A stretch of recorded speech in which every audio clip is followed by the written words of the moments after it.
ඔයාට ඔහේ කෙරලා යනකම් ඔයාගේ මිනිහා බලන් ඉන්නවද? උපරවුස් එකේ පඩි පෙළේ ඉඳලා කෙලිනවා කියන්නේ. දෙන්නටම නාකි වෙලා මැරලා යන්න තමයි තියෙන්නේ. රාජපක්ෂලා කෙලලා යනකම් ඔයාගේ හස්බන්ඩ් දන්නේ නැහැ නේද වගේ කෙලියේ දිල් කඩේ මේ කෙලියේ. මෙතන ප්‍රශ්න තියෙන්නේ සාමාන්‍යයෙන් මෙච්චර කල් මම කලා ශාස්ත්‍රයේ හිටිය අවුරුදු 45ක් එතෙක් ඉඳලා මෙතෙක් වෙනකම් මේ වගේ දේවල් අපි ඇහුවේ නැහැ. මේ මිනිස්සයා ওই කතාවෙන් මට ඇඟට වැදුනා සහ දැනුණ හේතුව තමයි අපේ ඩිල්කට ඉන්න චූටි දරුවෝ 3 දෙනෙක්. මේ දරුවෝ 3 දෙනා එහි යන්නේ කැතලික් ප්‍රයිවට් ස්කූල් වලට. ඒ ඉස්කෝලේ සිංහල දරුවෝ ඉන්නවා. තවත් ශ්‍රී ලංකන් දරුවෝ ඉන්නවා. එතකොට මේගොල්ලෝ ලොකු වෙනකොට මේ පොඩි 3 දෙනාට මේක දැනෙනවනේ. මට තියෙන ප්‍රශ්න තමයි මේ මිනිස්සයා මේ වීඩියෝ එකේ කියනවා එක තැනක ඔපෙරා හවුස් එකේ පඩි පෙළ උඩ තියලා කෙලවනමයි කියලා. මම කියනවා දැන් කෙලින්ම අභියෝගය කියන දෙනවා මමත් ඕස්ට්‍රේලියානු පුරවැසියෙක් ලංකාවේ පුරවැසියෙක් මට ආරංචි මිනිහටත් ඕස්ට්‍රේලියාවේ මොකක් හරි තියෙනවා. එයාට ඕස්ට්‍රේලියාවේ නමවත් පෙරා හවුස් කියනවත් පාවිච්චි කරන්න පුළුවන්ද කියලා මම දන්නේ නැහැ නීතියෙන්. මම දැන් අභියෝග කරනවා මේක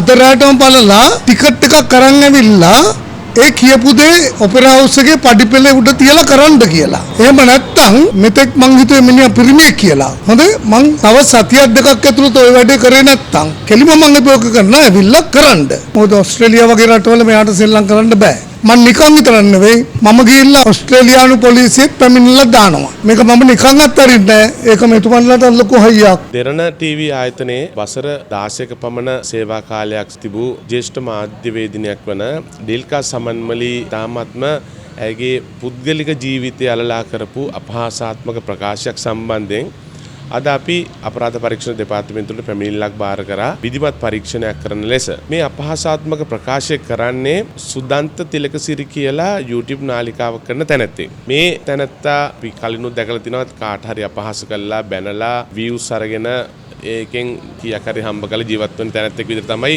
දැනෙන්නේ. ඉතින් අපි මේ සම්බන්ධයෙන් පැමිණිල්ලක් ඉදිරිපත් කරා. මොකද කාටවත් අපහාස කරන්න බනින්න කාටවත් අයිතියක් නැහැ. ඒ සඳහා රටේ නීති හැදිලා තියෙනවා. ඒ අනුව අපරාධ නීති යටතේ ඔහුව අත්අඩංගුවටගෙන අධිකරණ ඉදිරිපත් කරන තුරු අපි මේ සම්බන්ධයෙන් විමසිල්ලෙන් පසුපසින් ඉන්නවා. අපි හරියට මෙතන නීතිය ක්‍රියාත්මක කළා මේ තැනත්තාට දඬුවමක් ලැබෙන තුරු මේ තැනත්තාගේ මේ YouTube නාලිකාව වසා දමන තුරු අපි මේ තැනත්තාගේ මේ ක්‍රියාකාරකම සම්බන්ධයෙන් අපි පසුපසින් ඉන්නවා. ඒ නිසා අද අපි බලාපොරොත්තු වෙන අපරාධ පරීක්ෂණ දෙපාර්තමේන්තුවෙන් විධිමත් පරීක්ෂණයක් කරලා මේ තැනත්තාව අත්අඩංගුවට අරගෙන අධිකරණ ඉදිරිපත් කළා. අධිකරණයේදී ඔහුගේ නිර්දෝෂීභාවය දෙන ඔප්පු කිරීමේ හැකියාව උට තියෙනවා. එතෙක් නීතිය ක්‍රියාත්මක කිරීම සම්බන්ධයෙන් අපි පිටිපසින් ඉන්නවා.